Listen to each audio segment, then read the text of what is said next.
the Kingdom Island.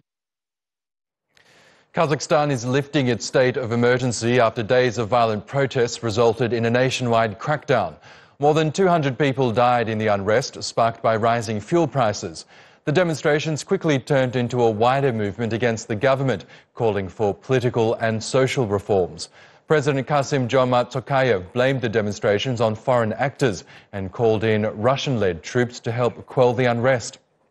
Well, let's get more on this now with TRT World's editor-at-large, Yusuf Erim, who joins us from Kazakhstan's capital, Nur-Sultan. Hi, Yusuf. You've been in Kazakhstan for several days now. What's the situation like there right now? Well, right now I'm in the capital, Nur-Sultan, and Nur-Sultan has been relatively calm and very peaceful over the past 6 days since I've been here. And the situation in the financial hub, Almaty, is also relatively calm as well compared to January 2nd when protests over a natural gas price hike started. And these protests quickly turned violent, sparking a state of emergency on January 5th. But that state of emergency was lifted last night at midnight throughout the country. So the curfew in the major cities that was extending from 11 p.m. to 7 a.m. is now lifted, and the government's calling it a return to normalcy. Yes, and in terms of the government response, we know that when those protests broke out, a new government was installed and they had promised reforms. Are the leaders going to act on that in the wake of the lifting of this state of emergency?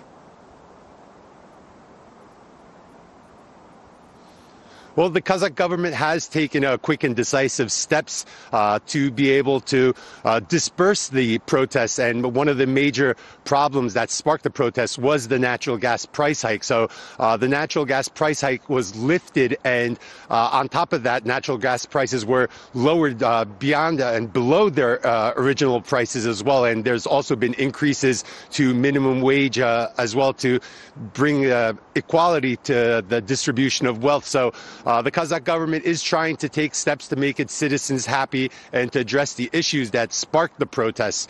Also, yesterday, former Kazakh leader Nursultan Nazarbayev gave a video appearance. Now, there was a lot of rumors about his whereabouts over the past 2 weeks. So that video appearance was very important, dispelling the rumors that he died or that he fled the country. And in that statement, he talks about unity amongst the Kazakhs, also calling for a rally behind the Kazakh president, Kassym-Jomart Tokayev, and also stating that he expects to see Tokayev take the helm and become chairman of the Nur-Otan party, which is the governing party inside Kazakhstan. So we are seeing more unity right now, a new government in place.